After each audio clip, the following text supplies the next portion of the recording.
বগুড়ায় আদালত চত্বরে হিরো আলমকে মারধর। বগুড়া চিফ জুডিশিয়াল আদালত চত্বরে আলোচিত ইউটিউবার আশরাফুল হোসেন আলম ওরফে হিরো আলমের উপর হামলার ঘটনা ঘটেছে। হিরো আলমের অভিযোগ, বিএনপির লোকজন তাকে কান ধরিয়ে উঠবস করানোর পর মারধর করেছে। বর্তমানে তিনি বগুড়া শহীদ জিয়াউর রহমান মেডিকেল কলেজ হাসপাতালে চিকিৎসা নিচ্ছেন।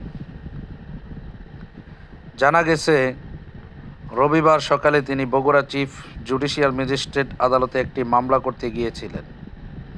৩ দফায় জাতীয় নির্বাচনে অংশগ্রহণ করার সময় তাকে মারধর এবং ২০২৩ সালে বগুড়া ৪ আসনে তাকে ষড়যন্ত্র করে হারানো অভিযোগ এনে মামলা করেন হিরো আলম।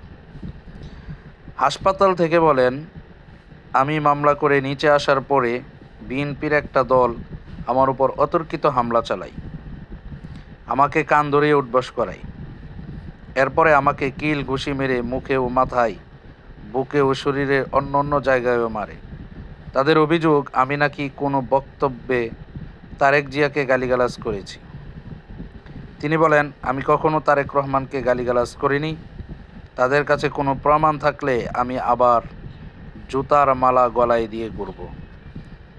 তিনি আরও বলেন, বিএনপি কখনো ক্ষমতা পায়নি, তার আগেই দেশ জুড়ে অরাজকতা শুরু করেছে।